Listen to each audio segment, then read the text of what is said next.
काबे से टूटेगा न राबता मदीने का, है रदीफ काबे की तो काफिया मदीने का, है रदीफ काबे की तो काफिया मदीने का।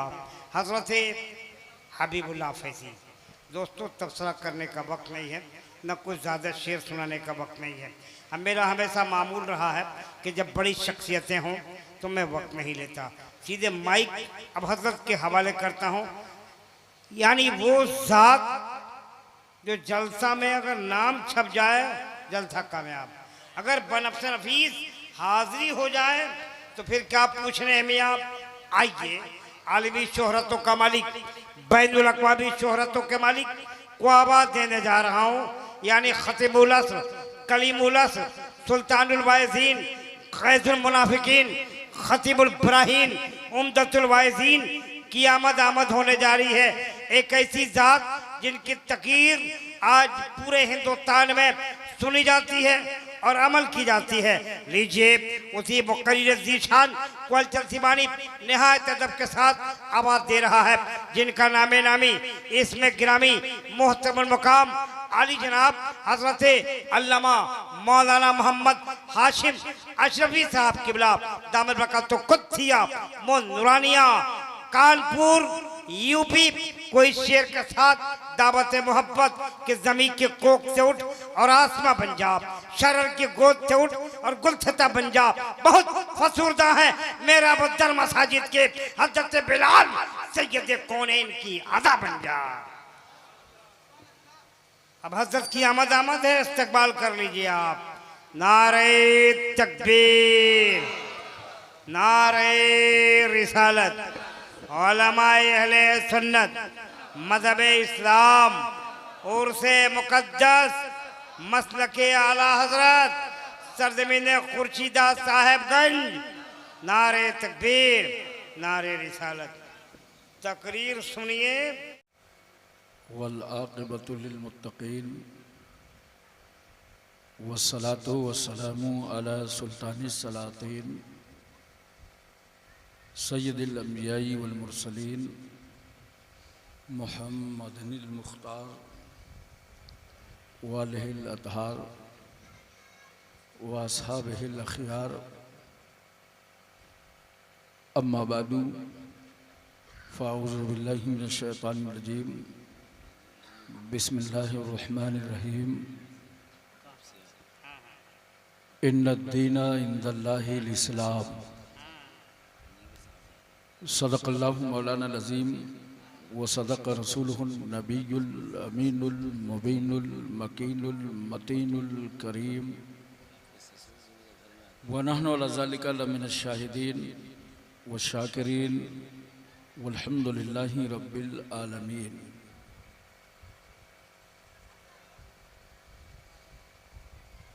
मेंबर नूर पे जलवाबार उलमाए किराम, शोरा इस्लाम, साहिबगंज खुर्शीदा और दीगर मकामात से तशरीफ़ लाने वाले मोहतरम बुज़ुर्गों, नौजवान साथियों, अज़ीज़ बच्चों, इस्लामी रिश्ते की माँ और बहनों, अस्सलामु अलैकुम व रहमतुल्लाहि व बरकातुहू।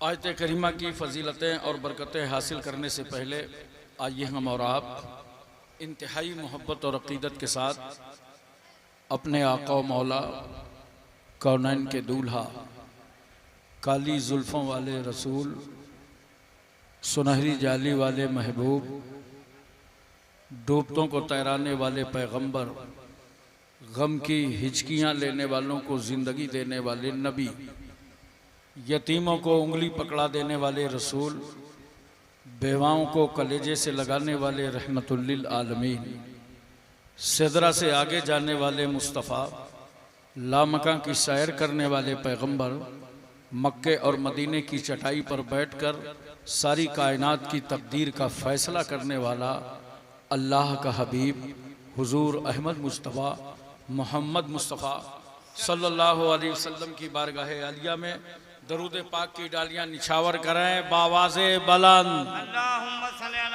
अल्लाहुम्मा सल्ली अला सय्यदना मौलाना मुहम्मद वाला आले सैयदना मौलाना मुहम्मद बारिक वसल्लम सलातुम व सलामन अलैका या रसूल अल्लाह। एक बार और अल्लाह रब्ब मुहम्मदिन सल्लल्लाहु अलैहि वसल्लम नहनु इबादु मुहम्मदिन सल्लल्लाहु अलैहि वसल्लम सलातुम व सलामन अलैका या रसूल अल्लाह। एक बार पूरी तवज्जो मदीना तैयबा में और मोहब्बत से नबी और आले नबी की बारगाह में सल्लल्लाहु अलैहि नबी उम्मी वालेही सल्लल्लाहु अलैहि वसल्लम सलातुम व सलामन अलैका या रसूल अल्लाह। मोहतरम हजरात,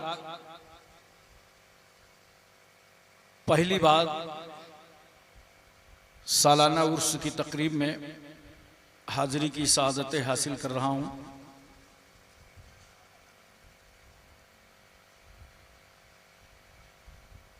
बाद नमाज इशा से लेकर अब तक आपने उलमाए किराम के बयानात समाअत फरमाए हैं, शोरे किराम से नूरानी कलेमात सुना है।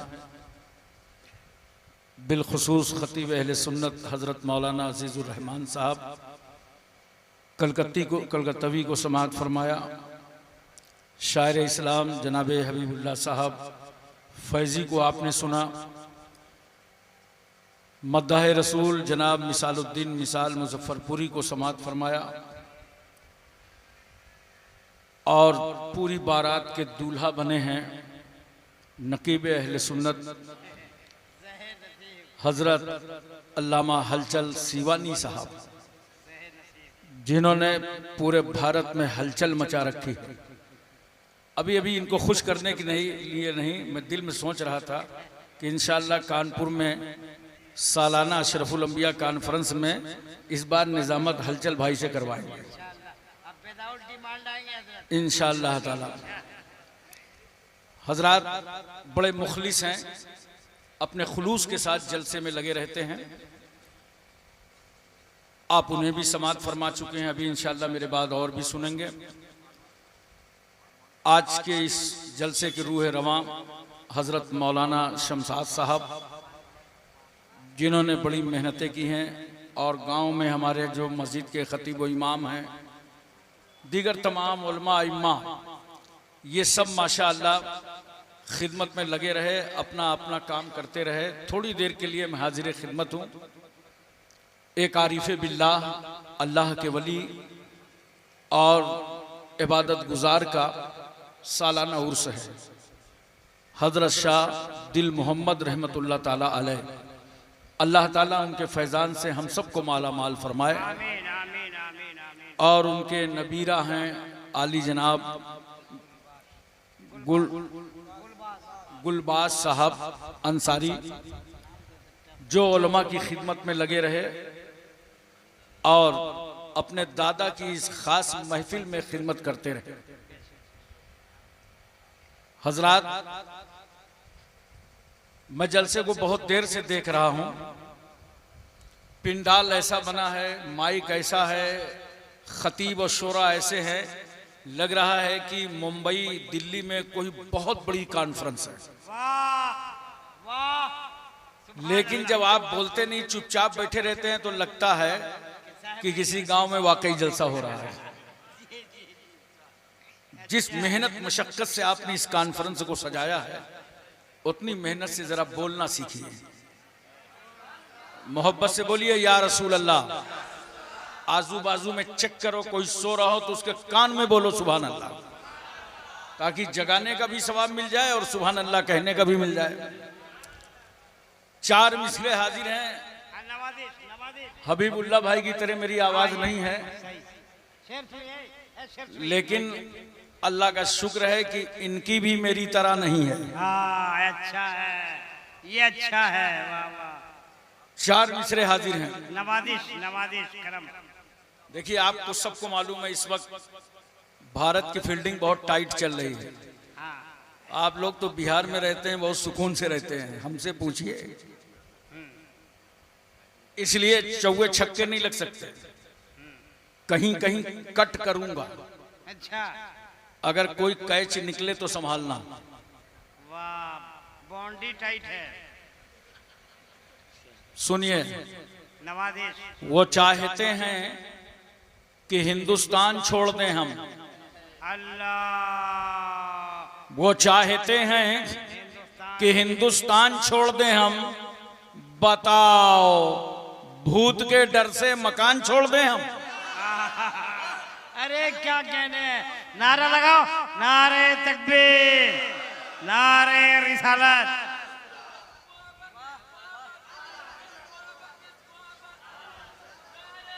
वो चाहते हैं हिंदुस्तान छोड़ दें, वो चाहते हैं कि हिंदुस्तान छोड़ दें हम। बताओ, भूत के डर से मकान छोड़ दें हम? अब इस मकाम पे हाथों के आबले देखें। सन 47 से झेलते झेलते यहां तक पहुंचे हैं। अब इस मकाम पे हाथों के आबले देखें। पहाड़ काट लिया है, चट्टान छोड़ दें हम? पहाड़ काट लिया है, चट्टान छोड़ दें हम? चार मिसरे और सुनिए। अब यार सुनो, है कहाँ पूरी तवज्जो है ना? जा रहे होंगे, वो इस जरूरत से जा रहे होंगे। इसमें तो नमाज की जमात छोड़ी जा सकती है, तो जलसा है। हिंदुस्तान का सच्चा वफादार मैं ही हूं। बेशक बेशक। चारों समत से लोग दावा करते हैं ना कि हम ही वफादार हैं। हिंदुस्तान का सच्चा वफादार मैं ही हूं। और ये मैं जो है वो शैतान वाली नहीं है। इस मैं में पूरी कौम शामिल है। हिंदुस्तान का सच्चा वफादार मैं ही हूं। कब्रों से पूछ, कब्रों से पूछ, असल जमींदार मैं ही हूं। क्या कहने भाई, क्या कब्रों से पूछ, असल जमींदार मैं ही हूं। और शेर देखिएगा हलचल भाई, दरिया के साथ वो तो समंदर में बह गया। क्या कहने मियां? अरे पूरी दरिया के साथ वो समंदर तो समंदर में बह गया। आप देख रहे हो, गंगा है, जमुना है, सरयू है, राप्ती है। आपके इलाके में भी बहुत सारी नदियां होंगी, सीधे सब बंगाल की खाड़ी में। थोड़ा सा पाकिस्तान भी दरिया के साथ वो तो समंदर में बह गया। मिट्टी में मिलके मिट्टी का हकदार मैं ही हूं। नारे तकबीर, जवाब दीजिए, जवाब। नारे तकबीर, नारे रिसालत। हजरात, आजकल का जो माहौल चल रहा है मुल्क का, चारों तरफ नफरतें हैं, बोलो। लेकिन नफरतों को कभी नफरत से काटा नहीं जा सकता, उसे मोहब्बत से काटा जा सकता। जिसके दामन में जो है वही फैलाता है। किसी के दामन में कांटे हैं तो कांटे फेंक रहा है, और मुसलमानों तुम्हारे दामन में फूल हैं तो तुम फूल बरसाते रहो। नफरतों का असर देखो, जानवरों का बंटवारा हो गया। नफरतों का असर देखो, जानवरों का बंटवारा हो गया। गाय हिंदू हो गई और बकरा मुसलमान हो गया। अच्छा अच्छा। गाय हिंदू हो गई और बकरा मुसलमान हो गया। ये पेड़, ये पौधे, ये शाखें भी परेशान हो जाएं। ये पेड़, ये पत्ते, ये शाखें भी परेशान हो जाएं अगर परिंदे भी हिंदू और मुसलमान हो जाएं। अच्छा है, बहुत अच्छा। सूखे मेवे भी ये देखकर हैरान हो गए। अच्छा। काजू, बादाम, किशमिश, छुआरा, चिरौंजी, गरी, सूखे मेवे भी ये देखकर हैरान हो गए। न जाने कब नारियल हिंदू और खजूर मुसलमान हो गए। अच्छा अच्छा यार, बाबा बाबा। अब अगर इसी तरह बांटोगे कि हर हरी चीज मुसलमान और हर सुर्ख चीज हिंदू, तो जानते हो सारी सब्जियां मुसलमान। फिर तुम्हारे हाथ लगेगा क्या? गाजर और टमाटर और तरबूजा की परेशानी कौन दूर करेगा? ऊपर हरा, नीचे लाल, बढ़िया। वो बाहर से मुसलमान है, अंदर से हिंदू है। इसलिए मैं कहना चाहता हूं, एक अल्लाह वाले के उर्स में आए हो, हिंदुस्तान की नफरतों को मिटाना है। और मोहब्बतों को आगे बढ़ाना है। मोहब्बत फातिह आलम है। मोहब्बत ही से पूरा इस्लाम फैल गया। ये मोहब्बत ही तो थी हजरत ख्वाजा मोइनुद्दीन चिश्ती हसन संजरी रहमतुल्लाह ताला अलैह की। हिंदुस्तान में तशरीफ लाए,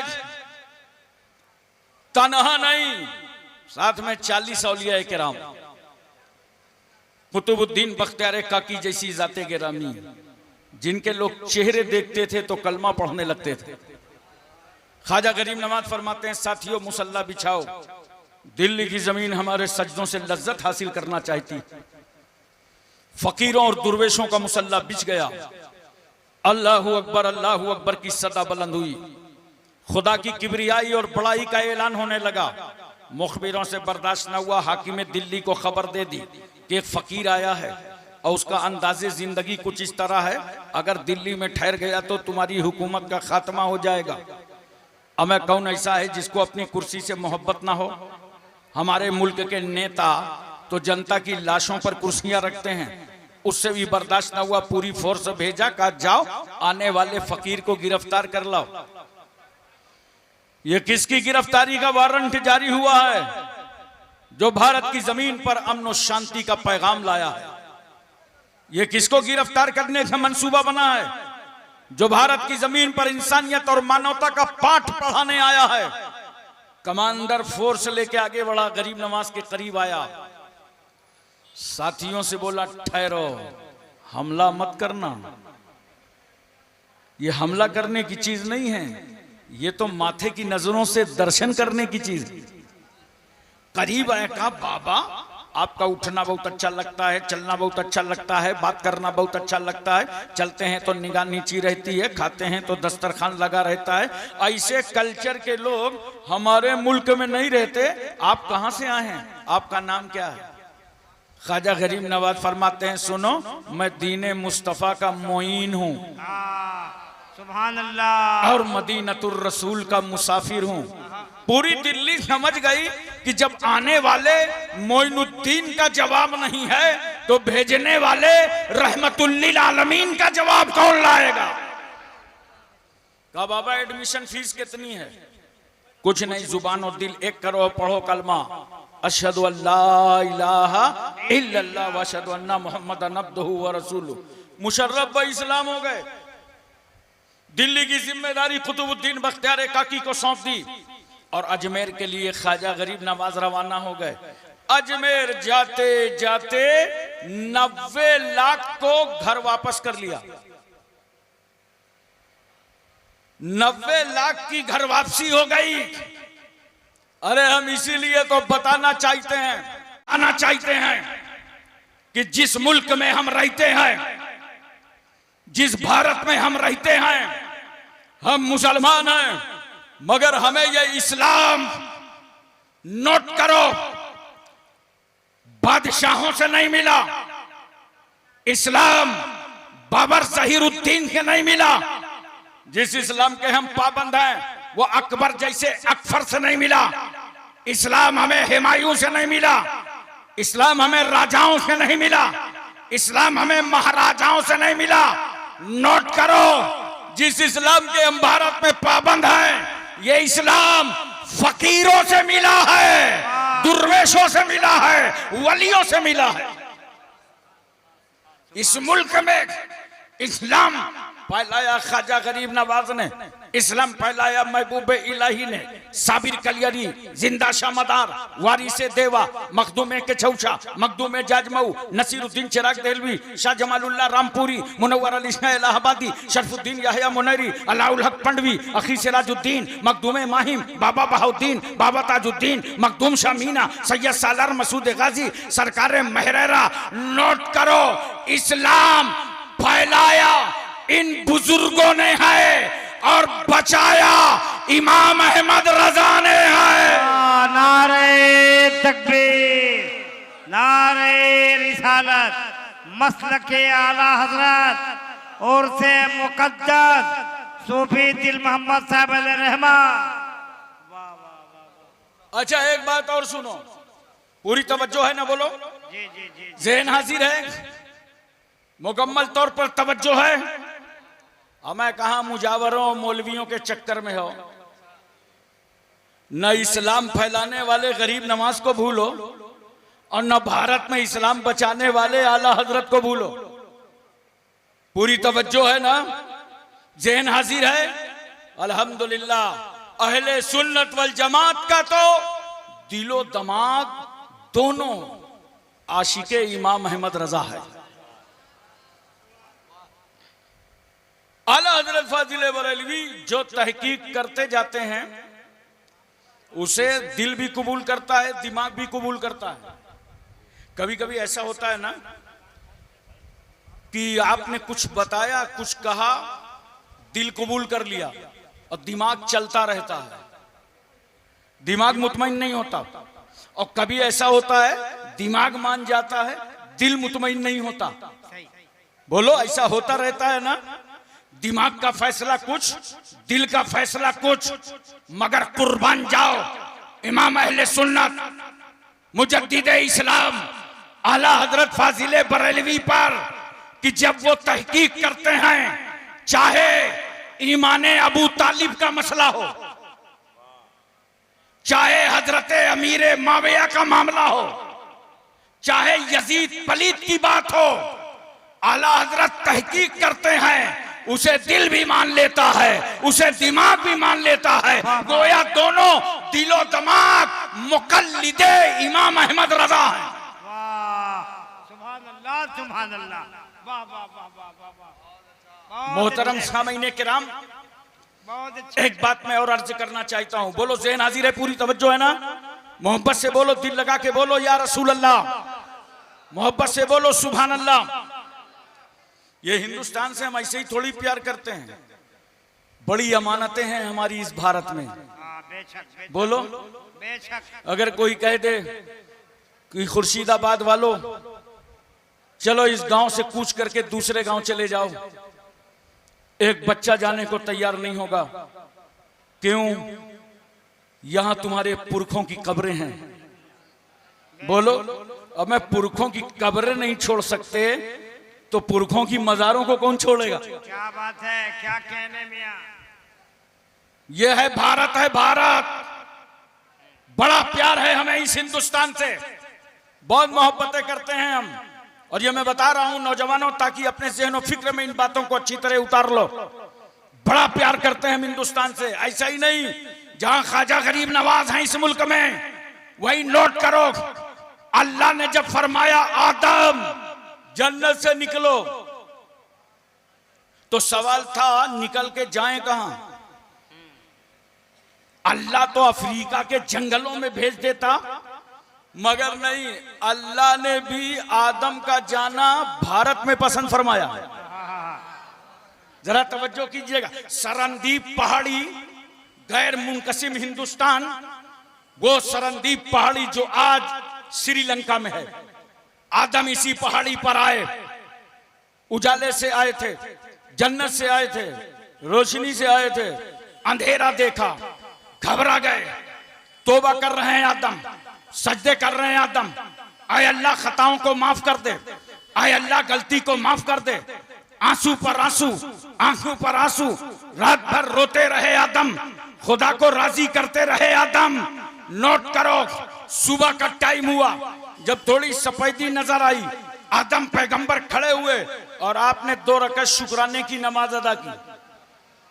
और ये टाइम फजर का था, इसीलिए 2 रकात फजर के वक्त इस उम्मत पर फर्ज है, अल्लाह अल्लाह, ताकि अल्लाह की इबादत भी होती रहे और आदम की यादगार भी बाकी रहे।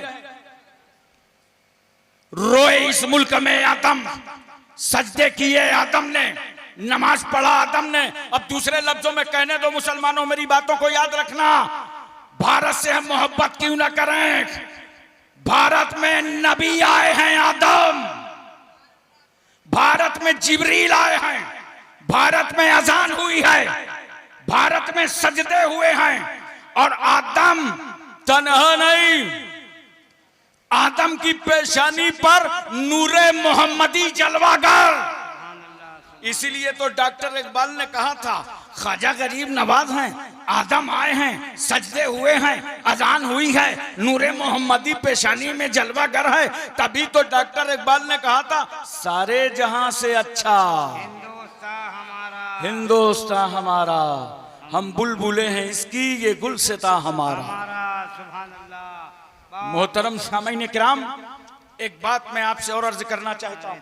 अभी लाया आप मुझे मोहब्बत से बताइए, पूरी दुनिया पे नजर डालो तो पूरी दुनिया में पब्लिक के, आवाम के, जनता के हुकूक कब मिलते हैं? जब हुकूमतों के सामने हाथ फैलाकर भीख की तरह मांगो तब हक मिलता है। किसी मुल्क में देख लो जाकर के, अपने मुल्क में चलो, इतना धरना प्रदर्शन होता है हर साल 2 साल में। झारखंड में तो पूरी रेल की पटरी उखाड़ के फेंक दी जाती है। बंगाल चले जाओ, लाल लाल झंडा लिया, इनकलाब जिंदाबाद, इनकलाब जिंदाबाद, इनकलाब जिंदाबाद। उनसे पूछा क्या हुआ दादा, तो बोलेगा अमीना बूझू, आगे वाले से पूछो। हमको नहीं मालूम, हमें तो नेताजी ने कहा था झंडा ले लो, डंडा ले लो, लेके हम आ गए मैदान में। तहरीकें बहुत चलती हैं, चाहे भारत का किसान आंदोलन हो, इसी आंखों से देखा है, चाहे एनआरसी में शाहीन बाग हो, तहरीकें बहुत चलती हैं, चाहे जंतर मंतर पर बेटियों की पिटाई हो, आंदोलन बहुत चलता है। लेकिन याद रखो हक हुकूमतें देती कम हैं। जब इनके सामने हाथ फैला करके भीख की तरह मांगो तब हक मिलता है। अरे ये दुनिया है, हाथ फैलाओ, धरना प्रदर्शन करो, पार्लियामेंट का घेराव करो, असेंबली का घेराव करो, जंतर मंतर जाओ, तब हक मिलता है। मगर कुर्बान जाओ उस रहमतुल्लिल आलमीन पर, कुर्बान जाओ पैगंबर इस्लाम पर। मेरा रसूल मक्के और मदीने की चटाई पे बैठा है, रसूलुल्लाह के सामने न कोई धरना है, न प्रदर्शन है, न आंदोलन है, न कोई तहरीक है, न कोई मुतालबा है, न कोई अपील है। मगर मेरा पैगंबर इतना मेहरबान है इस समाज पर कि बगैर मांगे गरीबों को हक दे रहे हैं मुस्तफ़ा, यतीमों को हक दे रहे हैं मुस्तफ़ा, लावारिसों को हक दे रहे हैं मुस्तफ़ा, बीमारों को हक दे रहे हैं मुस्तफ़ा, कमजोरों को हक दे रहे हैं मुस्तफ़ा, बेटियों का हक दे रहे हैं मुस्तफ़ा। अरे वो बेटियां जो जिंदा दफन कर दी जाती थी उनको जिंदगी का हक दे रहे हैं मुस्तफ़ा। वो बेवा औरत जिसे मनहूस समझा जाता था, उस बेवा को अपने निकाह में लेकर के बेवा को हक दे रहे हैं मुस्तफ़ा। वाह सुभान अल्लाह, सुभान अल्लाह। अच्छा यही वजह है, जरा तवज्जो कीजिएगा। सरकार सल्लल्लाहु अलैहि वसल्लम जब मक्के शरीफ से हिजरत फरमाकर मदीना तैयबा तशरीफ ले गए तो जानते हो औरतें अपने छतों पे खड़ी थी। बोलो मोहब्बत से सुभान अल्लाह। औरतें छतों पे खड़ी थी और पैगंबर गुजर रहे थे तो सारी औरतें तराना पढ़ रही थी, खुशियां मना रही थी और वो कह रही थी अल्लाहु अकबर, तलाल बदरो अलैना मिन सनियातिल वदाई वजब शुक्र अलैना मादा लिल्लाहि दाई। मैं एक बात सिर्फ पूछना चाहता हूं, खुर्शीदा वालों मुझे बताओ, ये औरतें क्यों खुश हो रही थी? नबी की आमद पर ये छतों पे क्यों चढ़ गई थी? इतनी खुशी क्यों मना रही थी? इसलिए मना रही थी कि इन औरतों को मालूम था आज वो पैगंबर मदीने आया है, जिस पैगंबर ने बेवा औरत को इज्जत अता की है। इसलिए वो औरतें खुश हो रही थी। छोटी छोटी बच्चियां, सरकार गली से गुजरे, बच्चियां खड़ी हैं, वो दब बजा रही हैं, खुशी मना रही हैं। पैगंबर फरमाते हैं बेटियों क्या तुम नबी से मोहब्बत करती हो? हाँ या रसूल अल्लाह, हम नबी से प्यार करते हैं। पैगंबर फरमाते हैं बेटियों तुम्हारा रसूल भी तुमसे प्यार करता है। बोलो मोहब्बत से सुभान अल्लाह।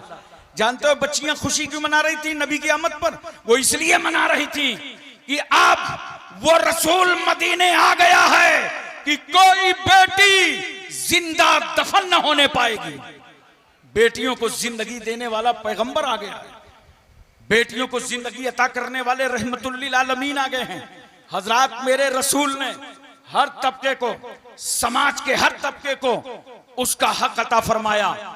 बच्चों को हक दिया नबी ने, बीमारों को हक दिया नबी ने, औलाद का हक दिया नबी ने, माँ बाप की कमजोरी पे उनका हक दिया मेरे नबी ने। याद रखो इंसान तो इंसान, रसूलुल्लाह ने जानवरों के हुकूक बयान कर दिए। अरे जोर से बोलो सुभान अल्लाह। पैगंबर ने जानवरों का हक बयान कर दिया, जिंदा तो जिंदा। मेरे रसूल ने मुर्दों का हक बयान कर दिया। एक बात बताओ, एक दिन मरना है कि नहीं? कुछ हूं हाँ कह रहा हूं। बिल्कुल कंफर्म टिकट है, बस डेट नहीं मालूम। मरना है ना? मरने के नाम पे कोई बोलता ही नहीं। अरे इतनी सच्ची बात है, जिस वक्त मौत आएगी, रूह निकलेगी, हमारा तुम्हारा लाशा आंगन पे रखा होगा। इस समाज में गुरूर करने वालों, घमंड से काम लेने वालों, तकब्बुर की जिंदगी गुजारने वालों, अपनी रौनक और बड़कपन का मुजाहिरा करने वालों, तुमने समझा क्या है? जब घर में रूह निकलेगी ना, तो जानते हो रूह जब निकलेगी, तुम्हारे ही घर वाले तुम्हारा नाम बदल देंगे। अब तक कहते थे अब्बा है, भाई है, अब्दुल्ला है, अब्दुल रहमान है। रूह निकली तो घर वाले क्या कहते हैं? मैयत है। घर ही में नाम बदल गया। क्या समझा था अपने को? तेरे घर वालों ने नाम लेना बंद कर दिया। बहुत ज्यादा 4-5 घंटे आंसू बहेंगे। लोग कहेंगे इन्हें नहलाओ, इंतजाम करो, लाओ तख्ते पे लेटा दो, पानी भर के लाओ। अब लहनाने का इंतजाम होगा। जिस वक्त हमारे तुम्हारे कपड़े उतारे जाएंगे, ये एक अंगूठी भी उतार लेंगे लोग। कुछ जाएगा साहब? कफन में जेब नहीं होती। आए थे बरहना पैदा होके, 3 चादरों में आज लपेटे जा रहे हो। नहलाने से पहले का कपड़े उतारो, पर्दा कर लो। और जब कपड़ा उतारने लगे तो कुछ कपड़े टाइट थे। एक समझदार आदमी खड़ा हो गया, कहा रुको रुको, उतारो मत वरना मुर्दे को झटका लग जाएगा। कैंची ले लो, काट दो। अल्लाह अल्लाह। कैंची लेके काट दो। मैं पूछना चाहता हूं, मुर्दे को झटका न लगने पाए, समझा दो बर्तानिया को, बता दो अमेरिका को, इस्राइल के गुंडों के दिलो दिमाग पर उतार दो, भारत की जमहूरियत के माथे पर जबर का टीका लगाने वालों को समझा दो। अरे जो इस्लाम एक मुर्दे को तकलीफ ना देता हो, वो इस्लाम किसी जिंदे को क्या तकलीफ देगा? इस्लाम रहमतों का मजहब है, इस्लाम बरकतों का मजहब है। चंद लम्हे के बाद 3 चादरों में लपेट और समेट दिए जाओगे। चारपाई कहां से आएगी? बता सकता है तुम में कोई? जिस चारपाई पे लेटाए जाओगे वो कहां से आएगी? बोलो। मस्जिद से। हाँ तो धीरे धीरे क्यों बोल रहे? जोर से बोलो। कहां से आएगी? सब लोग बोलो, कहां से आएगी? अच्छा एक और औकात समझा दूं, मस्जिद से आएगी और चंदे वाली आएगी। क्या बात है भाई, क्या बात है? चंदे वाली चारपाई में लेटाए जाओगे। तुम्हारी चारपाई नहीं होगी। वही चारपाई जिसके लिए तुम्हारे मोहल्ले का इमाम तुमसे जुमा में चिल्ला चिल्ला के कहता रहा स्टील की चारपाई लाना है, चारपाई टूट गई है, चंदा दे दो। 2-2 रुपए 10-10 रुपए के चंदे से जो चारपाई आई है उसी में लेटाए जाओगे। किस लिए अपनी दौलत पर घमंड करते हो? किस लिए अपने पैसों पे गुरूर करते हो? आज तक मैंने दुनिया में नहीं देखा कि हिंदुस्तान का कोई अमीर कह दे यार मेरी अच्छी सी चारपाई बनवा लेना। बड़ा बात बात पर तौलिया मारता था, हाथ धुलता था। कोई चारपाई नहीं बनवा रहा। उसी चारपाई में जाओगे जो तुम्हारे मोहल्ले की मस्जिद में रखी, लेटा दिए जाओगे। जनाजा तैयार, बिस्मिल्लाह पढ़ो, उठाओ कंधे पर। मां दौड़ आई, चीख पड़ी मां, मेरे बेटे का जनाजा जा रहा। कहा मोहल्ले वालों जाओ, मेरे पैरों में हाथों में शरीयत की बेड़ियां हथकड़ियां पड़ी हैं, मैं अपने बेटे का साथ नहीं दे सकती, ले जाओ, खुदा हाफिज। लेकर के आप कंधे पर चले। माँ रो रो के घर में रह गई। हाय, जिस माँ को बेटे से इतना प्यार था वो दरवाजे के बाहर भी ना जा सकी। माँ को कितनी मोहब्बत अपनी औलाद से। जो बेटे के रोने पर रोए वो माँ, जो बेटे के सोने पर सोए वो माँ, नींद की मिठास में गुम हो बच्चा तड़प जाए तो माँ नींद को झटक दे, रोते हुए बच्चे को अपने कलेजे से लगाकर अपना सफेद खून पिला पिला कर फिर सुला दे। हम गंदगियां देखकर ठहर नहीं पाते, वो माँ रात रात भर उठाती रहती है। इतना प्यार करने वाली माँ, जिसने 9 महीने तक तुझे अपने पेट में रखा वो माँ, जिसने 2 साल तक अपनी छाती का दूध पिलाया वो माँ, जिसने उंगली पकड़ करके तुझे सहने चमल में चलना सिखाया वो माँ, जिसने रस्म बिस्मिल्लाह खानी कराई वो माँ, जिसने तेरे कपड़े तब्दील कराए वो माँ, जिसने तेरे सर पर तेल डाला वो माँ, जिसने तेरे आजा की मालिश करके कुव्वत बख्शा वो माँ, इतना प्यार करने वाली माँ, जिसने तेरे पैदाइश में अपने वजूद को खतरे में डाला वो माँ। जब कोई बच्चा पैदा होता है तो मोहल्ले की औरतें जमा हो जाती हैं, देखें गोरा है कि काला है, देखें लड़की है कि लड़का है, मगर पूछो उस माँ की ममता से, वो कहती है मोहल्ले वाली औरतों ये मत देखो गोरा है कि काला, लड़की है कि लड़का, बस इतना बता दो पैदा होने वाला जिंदा है कि नहीं। वाह वाह वाह। इतना प्यार करने वाली माँ ने तुम्हें घर ही में छोड़ दिया। बोलो, माँ ने साथ दिया। जनाजा चला, कब्रिस्तान पहुंच गए, कब्र के करीब रख दिया गया, रिश्तेदार इकट्ठा हैं, कहा उतारो जनाजा। एक आदमी की नजर पड़ी, उसने कहा ठहरो, कब्र के अंदर कुछ मिट्टी है, उसे उठा लेने दो। मैंने कहा मेरे भाई अब तो ये मिट्टी ही में मिलने जा रहा था, अब क्यों उठा रहे हो? कहा नहीं हजरत, मिट्टी में कुछ कंकरियां हैं, कहीं मुर्दे के जिस्म में चुभ न जाए। अरे बोलो अल्लाह अल्लाह। क्या इस्लाम है? मिट्टी हटा ली गई, उतारा गया, बनगे लगाए गए, तख्ते लगाए गए, खानदान के बुजुर्गों को बुलाया गया, मिट्टी दिया, शुरू कर दिया। अब मैं तुमसे एक बात इस मकाम पर पूछता हूं, पैदा हुए तो बरहना दुनिया में आए, जिंदगी गुजारा, गोया नोट करो, मोमिन बन के रहो, मोमिन सच्चे मुसलमान बन करके रहो। मौत तो एक आन के लिए आएगी, लेकिन सच्चे मुसलमान बन गए तो ये मौत तुम्हारी मौत नहीं है, तुम्हारा सफर है, ये तुम्हारा सफर है। देख, हम पहले कहां थे? आलमे अरवा में थे। जब तक चाह अल्लाह ने आलमे अरवा में रखा और हुक्म दिया मेरे बंदो दुनिया बदलो, मां के पेट में चले आए। 7 महीना, 8 महीना, 9 महीना, जब तक चाह अल्लाह ने रखा, कहा दुनिया बदलो, दुनिया में चले आए। यहां जिंदगी बसर किया, मकान बनाया, घर बनाया, जायदाद बनाई, जमीन बनाई। अल्लाह ने कहा दुनिया बदलो, कब्र में चले गए।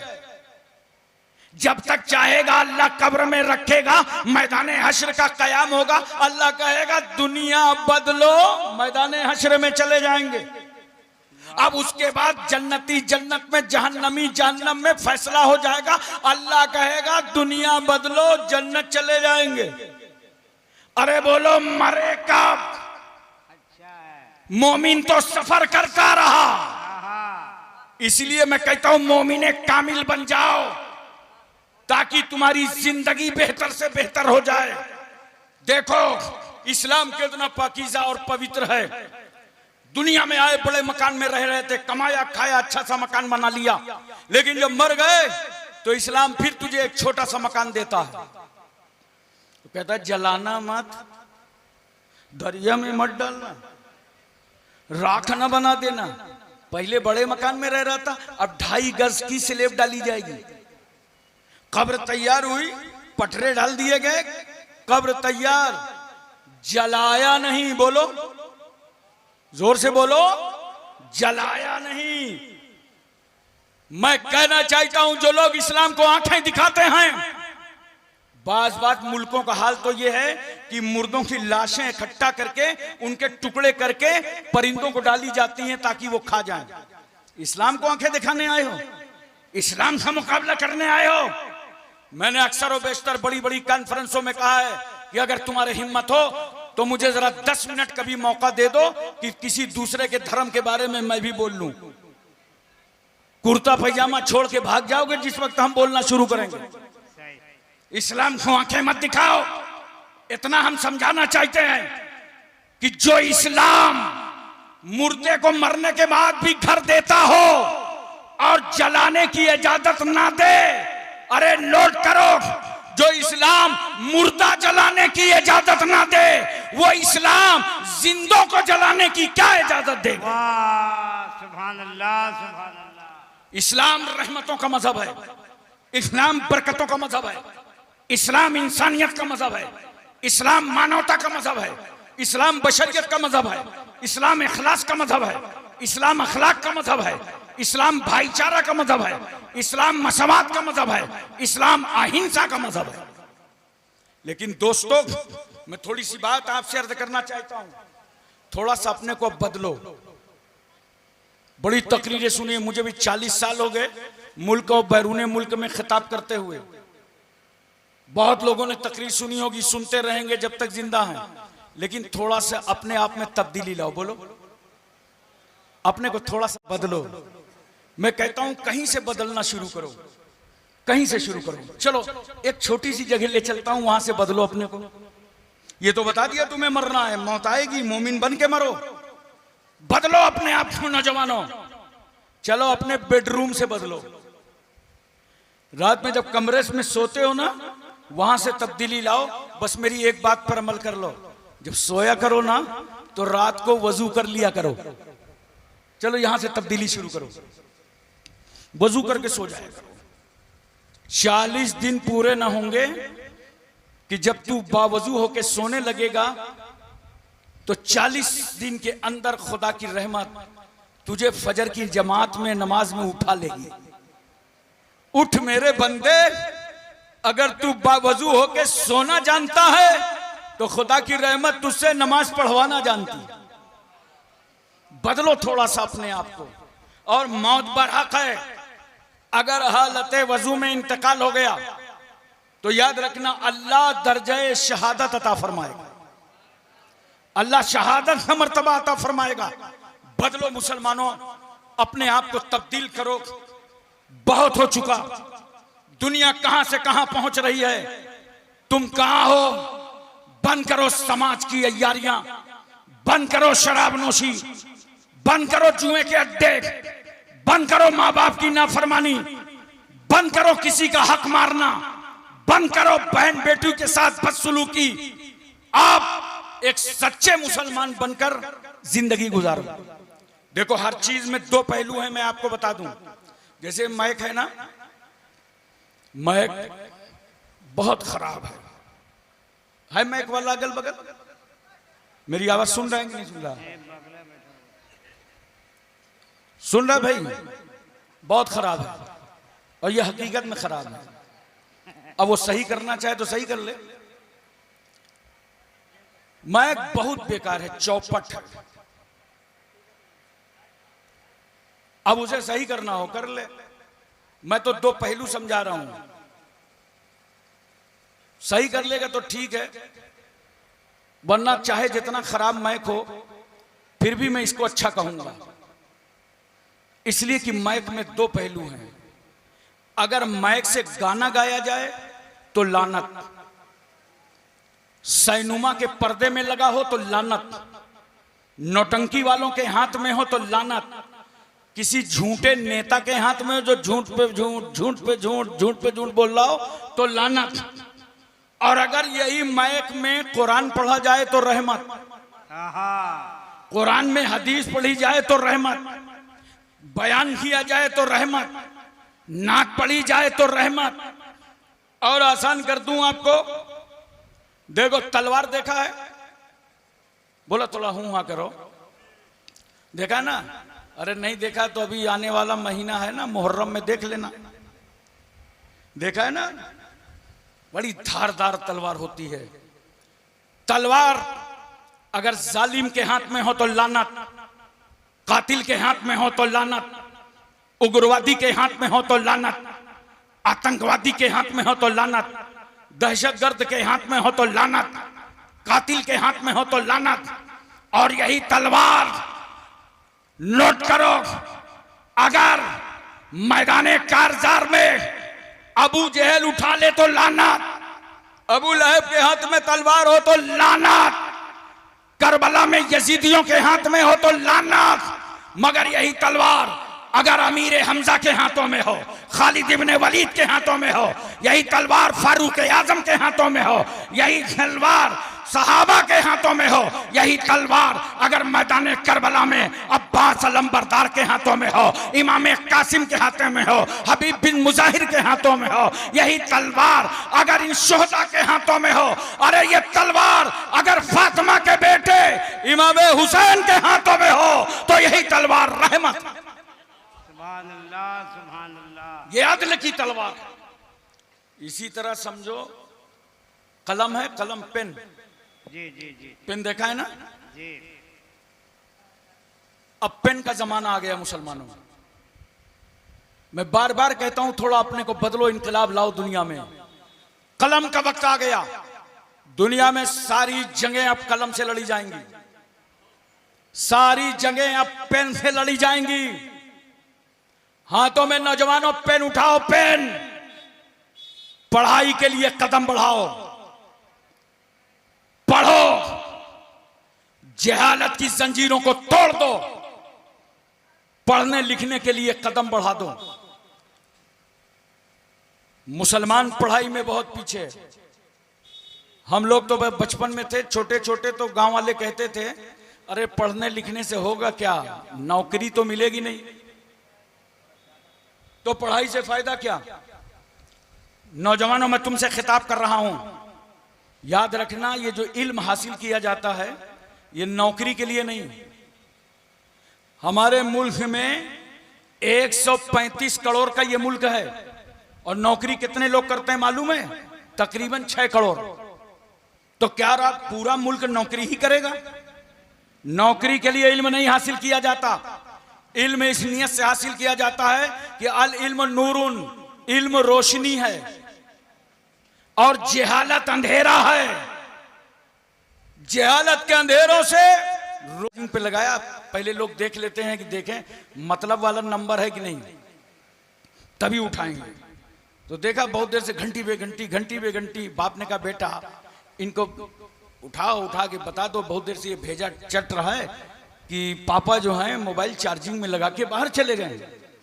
बच्चे ने उठाया, बोला अंकल, हाँ बेटा, पापा कह रहे हैं ये बहुत देर से चट रहा है, इसको बता दो कि चार्जिंग में लगा करके बाहर चले गए। बच्चे कहां झूठ बोलते हैं? बच्चे सच बोल। मैं आपकी गैरतों को होश में ला रहा हूं। आप कैसे उम्मीद रखते हैं आपके घर में रहमत बरसेगी और घर का निजाम सही चलेगा, बीवी का निजाम, आपका निजाम सही चलेगा? कैसे चल सकता है? घर शौहर दाखिल होता है तो जानते हो इस्लामी तरीका क्या है? और तो तुम्हारे घरों में जब तुम्हारे शौहर दाखिल हुआ करें तो मुस्कुरा के उनका इस्तकबाल किया करो। बोलो मोहब्बत सुभान अल्लाह। तुम्हें नहीं मालूम कितनी ठोकरें खा के आया है, कितनी गालियां सुन करके आया है, रास्ते में कितने हादसात से सबसे वो बचता बचाता रिज़्क़े हलाल की तलाश में निकला था और यहां तक वो आ गया, वापस आ गया। मुस्कुरा करके, खुश हो करके उसका इस्तकबाल करो। मगर ऐसा नहीं होता है। मेरी माँ बहनों, होश में आओ, शौहरों की कद्र करो, शौहरों की इज्जत करो, वो बहुत तुम्हारे लिए पाकीज़ा है। हाल क्या होता है, शौहर अंदर गया तो देखा कि मोबाइल लिए बीवी लगी हुई है, मोबाइल लिए लगी हुई है, कोई एक गिलास पानी भी लाके नहीं दे रहा। वो बेचारा रूम में बैठा तो उसने भी देखा कि ये तो बात भी नहीं कर रही मोबाइल पे। एक बच्ची आई, उसने भी अपना मोबाइल निकाला, दूसरा बेटा आया, उसने मोबाइल निकाला। अरे तुम्हारा बाप है, किस तरीके से वो धक्के खा के घर आया है, न बेटी पूछ रही है, न बेटा पूछ रहा है, न अम्मा पूछ रही, सब अपने अपने मोबाइल में लगे हैं। मर्द ने देखा सब लगे हैं तो उसने भी अपना निकाल लिया, अब वो भी लग गया। अब बताओ इंसानियत बाकी रहेगी? नहीं। जब घर ही में मोहब्बतें खत्म हो गई, घर ही में प्यार खत्म हो गया, तो मोहल्ले में ये कौम प्यार तकसीम करेगी? मोहल्ले में ये कौम मोहब्बत तकसीम करेगी? लोग कहते हैं कि वो टावर नहीं आता, ट्रेनों में बड़ा प्रॉब्लम होता है हबीबुल्लाह भाई। अक्सर हम लोग तो बहुत होता है, वो होता क्या है, ये 22 साल 20 साल के लड़के लड़कियां सब ट्रेन में एसी में सफेद सफेद चादरें ओढ़े हैं और इनका मोबाइल चल रहा है, बंद ही नहीं होता। तो एक ने मुझसे कहा हजरत हमारे में टावर नहीं आ रहा। हमने कहा हमारे में नहीं आ रहा। अबे हमने कहा इन मर्दूदों से टावर खाली होगा तब तो मिलेगा। बिजी लगा कर बोलो, तवज्जो कीजिए जरा सा और अपने जहन पर इस बात को उतारिए और इन बातों को सुन करके जरा से अमल में लाइए कि कहीं गए थे रात में, हमको हिदायत की गई है, हमें जलसा बताया गया। आज मोबाइल के जरिए से तुम्हें मालूम है शादियां कहां की कहां हो रही हैं। एक निकाह पढ़ाने में गया कानपुर, डॉक्टर साहब थे और बहुत बजीद थे कि आप ही को पढ़ाना है। मैं पहुंच गया, मैंने कहा लो फार्म वार्म भरो भाई। जब भरा तो पता चला लड़की इंदौर की है। तो मैंने कहा डॉक्टर साहब इंदौर में तो आपका कोई रिश्ता है नहीं, ये इंदौर की लड़की कैसे हो गई? तो कहने लगे बस हजरत इज्जत बचाइए। मैं फौरन समझ गया ये व्हाट्सएप वाली है। क्या हो रहा है आजकल बोलो? यही सब तो हो रहा है। न ईमान देख रहे हैं, न इस्लाम देख रहे हैं, न जात देख रहे हैं, न अकीदा देख रहे हैं, न अमाल देख रहे हैं। व्हाट्सएप पे धड़ाधड़ शादियां हो रही हैं। ये मोबाइल की कमी है। मैं यहां पर अर्ज करना चाहता हूं, अपने बच्चों को मोबाइल बेला जरूरत मत दो।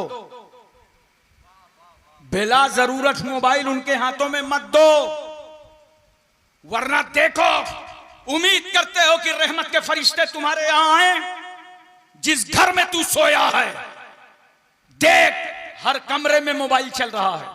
बीवी चला रही है, बेटी चला रही है, बेटा चला रहा है, बहू चला रही है, नंगी नंगी फिल्में देखी जा रही हैं और उम्मीद करते हो कि रहमत के फरिश्ते आएंगे। हटाओ ये सब माहौल बदलो, जहन साफ सुथरा रखो। बिला जरूरत बच्चे को और बच्ची को मोबाइल मत दो। अगर वो कहें कि हमें पढ़ना है, प्रोजेक्ट निकालना है, तो उनको समझा दो, बता दो कि बेटा लो निकालो, अपनी जरूरत के मुताबिक काम करो और मोबाइल हमें वापस कर दो। लेकिन होता क्या है, मोबाइल हवाले कर दिया, बच्चा बात करने लगा तो आप खुश होते हो, गाली देने लगे तो खुश हो जाओगे। कहोगे 3 साल का बच्चा है, बीवी बताएगी आज वो गाली दे रहा था आपको। अच्छा हाँ, बहुत खुश हो गया, गाली देने लगा। और जब बुढ़ापे में गाली देगा तब औकात पता चलेगी। सिखाया तुमने बचपन में गाली है, उसके मोबाइल से तुम खुश हुए, उसकी गाली से खुश हुए। और डराया किससे? डराया किससे? बच्चे को जब डराना होता है तो क्या कहती है माँ? चुप रहो, बिल्ली आ जाएगी, चुप रहो, छछूंदर आ जाएगा, चूहा आ जाएगा। चूहा और बिल्ली बंदर से तुमने डरा के रखा है, वो इस्लाम के लिए जिहाद क्या करेगा? डराया किससे? जानवरों से डराया। अरे सुन, डराना था तो खौफे इलाही से डराता, अल्लाह के खौफ से डराता कि डरो बेटा, ये गुनाह है, ये नाजायज है, अल्लाह नाराज हो जाएगा, अल्लाह नाखुश हो जाएगा। डराना था तो खुदा का खौफ उसके दिल में उतार देता। तू दुनिया का खौफ क्यों उतार रहा? इसलिए दोस्तों, मैं अर्ज करूंगा और आपसे बताऊंगा कि इन बातों में खास अमल करो। ये नौजवानों को देख लो, हमारे मेरे भाई, अब बदलो। चारों तरफ पिटाई हो रही है, पूरी दुनिया में नहीं हो रही मुसलमानों की, बोलो। पूरी दुनिया की खबरें आ रही हैं, हमारा तुम्हारा क्या हाल चल रहा है। अपने को बदलो, शरीयत के मुताबिक जिंदगी गुजारो। देखो नौजवान हमारा बाल रखता है ना, आजकल बाल देखा कैसे रखते हैं? अब मैं बाल ऐसे रखे हैं जैसे झौवा रखा हो सर पे, इधर से कट, उधर से कट, इधर से कट, ऐसा झौवा लगा हुआ है और बाल रखे हुए हैं। नौजवानों सुनो, फिर ना कहना कि उर्स में कोई आया नहीं था, कोई तुम्हें बताया नहीं था। बाल 3 तरीके के रखना चाहिए। कई तरीके के? कम से कम मेरी एक ही बात याद कर लेना, कल सुबह होटलों में बैठना, रिश्तेदारों में बैठना, तो बताना कि मौलाना हाशिम कानपुरी आए थे और वो बाल रखने का तरीका बता गए, इसी पे अमल कर लो तो जलसा कराने की मेहनत उसूल हो गई। 3 तरीके के बाल रखे जाते हैं, तवज्जो है पूरी। ताबदोश या ताबगोश, या तो शाने तक बाल हों और या तो ये कान की लौ तक बाल हों, और या तो पूरे कसर करा दो, उन्हें छिला दो, पूरे बालों को कसर करवा दो, छोटे करा दो, और या तो ताबदोश या ताबगोश, ये 3 तरीके के इस्लामी बाल हैं। बोलो सुभान अल्लाह। इसलिए दोस्तों मैं अर्ज करना चाहता हूं, बदलो अपना माहौल बदलो, अपना मिजाज बदलो। तकरीरें बहुत सुनते रहते हो, अब देखो जरा सा पैंट कैसी पहनते हैं, इतनी टाइट की समझ में नहीं आता कि पैंट ने इसको पहना है कि पैंट को इसने पहना है। और कभी नमाज की तौफीक तो होती नहीं है। वो होता क्या, जब दूल्हा बन जाते हैं तो मुअज्जिन साहब कोशिश में लगे रहते हैं, चलो सजदा करने मस्जिद, चलो सजदा करने, जाना भी चाहिए। अब बेचारा एक दूल्हा सजदा करने गया, जींस पैंट पहने था और ऐसा सजदे में गिरा कि पैर संभल नहीं पाए कि सामने वाले दोनों दांत टूट गए। अच्छा खासा गया था दूल्हा बनने, दांत भी तोड़ा बैठा, वहीं दांत शहीद करा बैठा। आपको मैं बताना चाहता हूं नौजवानों, या जिसके घर में जब शादी हो तो सुनो, जब तुम्हारा बच्चा दूल्हा बन करके तैयार हो जाए तो उसको पहले से हिदायत करो और समझाओ कि बेटा जाओ मस्जिद, खाली सजदा ना करना, वहां जाके 2 रकात नफिल नमाज शुक्राने की अदा कर ले। लिबास इस्लामी पहनाओ, ऐसा लिबास पहनाओ कि तहारत में भी आसानी हो और इबादत में भी आसानी हो। ऐसा लिबास पहनाओ। इतनी टाइट पैंट, मैं भिंडी बाजार मुंबई से आ रहा था, मुझे कुरला आना था, तो एक छोटा बच्चा खड़ा हुआ था, उसने हाथ दे दिया, कहा हजरत आप मुझे भी ले चलें, मैं उसी साइड चल रहा हूं। मैंने कहा बैठ जाओ। बैठने के बाद मैंने उससे पूछा कहाँ गए थे, कहा ईद का सामान खरीदने गया था, ये कपड़े अपने खरीद के लाए। मैंने कहा जरा दिखाओ। जब कपड़े देखा तो पैंट जो थी फटी हुई थी। अबे मैंने कहा तू तो ठग गया। कहा क्या हुआ? मैंने कहा ये पैंट तो फटी हुई है। तो जानते हो छोटा बच्चा था वैसे कर रहा है, मतलब उसके कहने का ये था कि हजरत बिल्कुल पुराने आदमी कुछ समझते नहीं। आप सोच रहे हैं जरा सा, वो कह रहा था क्या आप इनको समझावें, जिसको फटी समझ रहे हैं मैं उसे फैशन समझ रहा हूं। इस्लाम में फटे कपड़े नहीं पहनना चाहिए, अगर फट गए हैं तो उन्हें सिल लो। अब तुमने फटे ही को फैशन बना दिया, फटे ही कपड़े को फैशन बना दिया। इसलिए दोस्तों लिबास अच्छा पहनो, जो शरीयत इजाजत देती हो वो लिबास पहनो, उस तरह के बाल रखो, माँ बाप के फरमाबरदार रहो, नेकियां करो, इस्लाम पर अमल करो, और शादियों में खाना खिलाओ और खाना बचाओ। खिलाना समझ में आ रहा है आपको, शायद बचाना समझ में नहीं आ रहा होगा। खाना बच सकता है, वो कैसे बचेगा कि आजकल जानते हो खाने का माहौल चल गया है कुर्सियों में, कुर्सी से निजात पाए तो खड़े खड़े खाना चल रहा है। हलचल भाई क्या बोलते हैं उसको? बफर। मैंने एक जलखे में पूछा था कौन सी सिस्टम है, तो एक साहब ने कहा बम्फर सिस्टम। खड़े खड़े खाना खा रहे और गए खाना निकालने के लिए, प्लेट प्लास्टिक की, और इतना सालन भर लिया, इतनी बोटी इतनी बोटी इतनी बोटी कि प्लेट टेढ़ी हो गई। आधा तो वहीं गिरा है क्योंकि दोबारा आना नहीं है, खड़े खड़े खाना है, एक बार में निकाल लो। इतना खाते हो, इतना बर्बाद करते हो। मैं सिर्फ एक बात पूछना चाहता हूं, आज अल्लाह ने अच्छी दावत दिया था, बोलो अच्छा खाना मिला था, तो तुम नाशुक्रे बन गए, खड़े खड़े खाने लगे, आधा खाना फेंकने लगे, और बाद में कहते हो मौलाना लोग खाना बहुत अच्छा खाते हैं, मौलाना लोग मुर्गा बहुत खाते हैं। और मेरी बात याद रखना, ये वही बोलेगा जिसने कभी किसी इमाम की दावत ना की होगी, किसी आलिम को खाना न खिलाया होगा, वही बोलेगा कि इमाम साहब मुर्गा बहुत खाते हैं। अबे ये तो दिमाग लगाओ, अगर इमाम साहब मुर्गा खाते हैं तो खाते कहाँ हैं? तुम्हारे ही दस्तरखान में तो खाते। क्या कहने, लेकिन वो तो इमाम साहब की दावत की बरकत है कि उस दिन तुम्हारे घर मुर्गा बन गया। तुम भी अच्छा खाओ, आलिम को भी खिलाओ, इमाम को भी खिलाओ।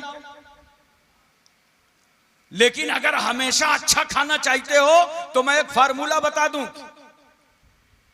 5 वक्ता नमाज पढ़ो। वाह, बोलो यार, 5 वक्ता नमाज पढ़ो, नमाज की पाबंदी करो, और नमाज के बाद जो जिक्र किया जाता है, वजीफे पढ़े जाते हैं, ये सब करो। अल्लाह तुम्हें भी अच्छा से अच्छा रिज़्क़ अता फरमाएगा, तुम्हें अच्छा से अच्छा अल्लाह तबारक व तआला खाना अता फरमाएगा। इसलिए दोस्तों, अगर किसी के घर शादी हो और खाना बच जाए तो खिलाओ, इस तरीके से खाना बर्बाद ना हो, और उसके बाद खाना बच जाए तो 2-4 हजार और खर्चा किया करो।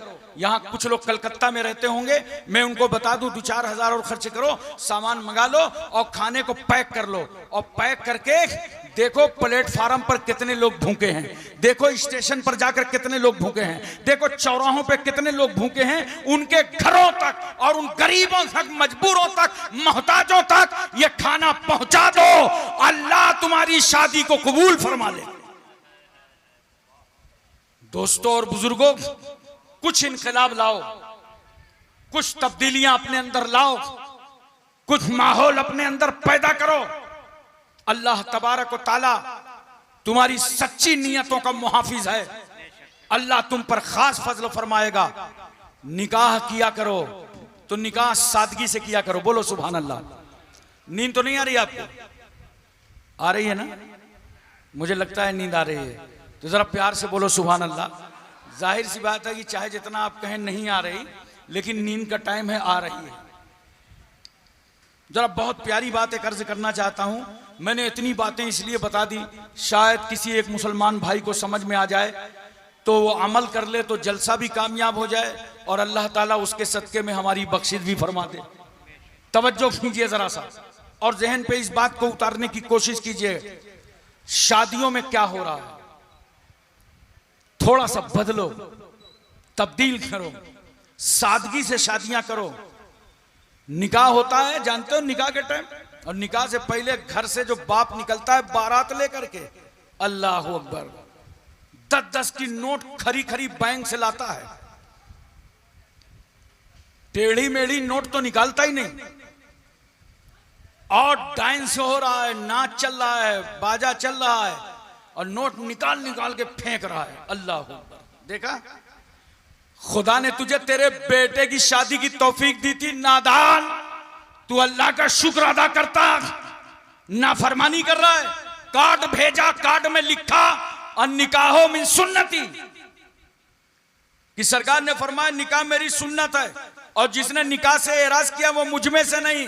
दावत दिया था सबको सुन्नत के नाम पर, और वहां धोखा दे रहा है, सब सुन्नत के खिलाफ काम चल रहा है। क्या मैं सुन्नत अदा करने जा रहा हूं, और वहां सारे काम तुम शैतानी कर रहे हो, पैसे लुटा रहे हो। अगर उसको कहा जाए भैया पैसे मत लुटाओ, तो कहेगा हजरत आज चुप हो जाइए, आज मुझे अपने अरमान निकाल लेने दीजिए। मैंने कहा नादान, नाचने पर अरमान, डांस पे अरमान, डीजे पे अरमान। अरे सुन, अगर तुझे अरमान निकालना था तो नाच गाने में क्यों निकाल रहा है? मोहल्ले की किसी यतीम बेटी की शादी करा देता, किसी गरीब बच्चे के खाने पीने का इंतजाम कर देता। जो बच्चे स्कूल में पढ़ते हैं, गरीब हैं, उनकी किताबें ला देते, उनकी फीस भर देते, हॉस्पिटल में मरीजों को दवा दे देते, तेरे अरमान भी निकल जाते, अल्लाह तेरी खिदमत को कबूल भी कर लेता। इसलिए दोस्तों और बुजुर्गों, स्टेज पर गए, पहले क्या होता था, निकाह से पहले किसी को खाना नहीं मिलता था। आपके यहां यह माहौल था कि नहीं, कि जब तक निकाह ना हो जाए? अभी आप हिंदुस्तान के अक्सर हिस्से में चले जाओ, उनको निकाह से क्या मतलब, कोई नहीं रहता। बेचारे इमाम साहब रहते हैं, मुअज्जिन साहब लगे रहते हैं, 2-4 मौलवी रहते हैं, और सब खाना खाए निकल गए, खाना खाए निकल गए। ये आज जो प्रॉब्लम पैदा हो रहा है ना, वो इसलिए हो रहा है। क्या तुम्हें वो निकाह याद नहीं है जिसके पढ़ाने वाले नबी थे और पढ़ने वाले अली थे? और सहाबा का मजमा, और वहां मुस्तफा निकाह पढ़ा रहे हैं। नेक लोगों को बैठाया करो, अच्छों को, बुजुर्गों को, हाजियों को, उलमा को निकाह में दावत दो, बैठाओ, ताकि निकाह हो, निकाह होने के बाद दुआ हो। मगर नहीं, ऐसा नहीं हो पाता। होता क्यों नहीं है? बेचारे इमाम साहब पहुंचे रजिस्टर लेके निकाह पढ़ाने, बुजुर्ग कोई नहीं, वही लड़की लड़के के बाप वो भी काम में लगे हुए हैं। इमाम साहब बार बार लड़के के बाप को बुलवा रहे हैं, हमें लगता है वो भी हमदर्दी में नहीं बुलवा रहे, वो समझ रहे हैं कि कागज पत्तर देना होगा, कुछ लेना होगा तो पहले बुला के रखो। सच्ची बात बता रहा हूं आपको। नहीं, इमाम को भी इतना टाइम नहीं था, पढ़ा के निकल लिया होता। बुला रहे हैं, बार बार बुला रहे हैं, आगे बैठ गए, निकाह पढ़ाने लगे। अब 2-4 नौजवान आ गए, इमाम साहब हटिए, थोड़ा किनारे हटिए, अभी हमने फोटो नहीं खिंचवाया। धक्के मार रहे इमाम साहब को, फोटो नहीं खिंचवाया। मगर इमाम साहब भी क्या करें, मजबूरी है, 4 धक्के खाएं, 51 हाथ से न जाएं। ऐसा निकाह छोड़ के आलिम दीन को चले आना चाहिए, और पूरे इलाके के आलिमों को वो निकाह नहीं पढ़ाना चाहिए। जाओ दिल्ली और बंबई से पढ़वा के लाओ, खर्चा करो। लेकिन नहीं, वो बेचारे हैं। बास शादियों में तो अल्लाह रहम फरमाए, आप मंच पे चढ़िए, स्टेज पे पढ़िए निकाह पढ़ाने के लिए, तो 10-5 लौंडे बैठे रहते हैं, और इधर से बदबू आ रही है, उधर से शराब की बदबू आ रही है, इधर से बदबू आ रही। बोलो इस निकाह में क्या बरकत होगी? बता दो मोहब्बत से, क्या बरकत होगी? रुखसत करा के ले गए, और सुबह घर से ये फिर आ गए, मौलाना साहब, इमाम साहब क्या हुआ? अरे बहुरिया को पता नहीं क्या हो गया, शैतान सवार है। अबे शैतान तो घर से लेके बाराती में निकले थे, इलाके के सारे शैतान तेरे साथ थे, सबको दावत दे दिया था, रुखसती के बाद भी सारे शैतान तेरे साथ थे। अब इमाम साहब और आलिम साहब फिर याद आ रहे हैं। इसलिए दोस्तों, हो सके तो बदलो, और ये ऐसे नहीं बदलेगा। देखिए, इसमें इमाम साहब और गांव के जिम्मेदार, ये 10-5 लोग एक हों, सब एक दूसरे की मदद करने के लिए निकले, इंशाअल्लाह मैं गारंटी से कहता हूं इनकलाब आ जाएगा, तब्दीली आ जाएगी। अल्लाह की बारगाह में दुआ है, परवरदिगार आलम हमको और आपको सबको इल्म अमल की तौफीक रफ़ीक अता फरमाए। वमा तौफीकी इल्ला बिल्लाह। अस्सलामु अलैकुम।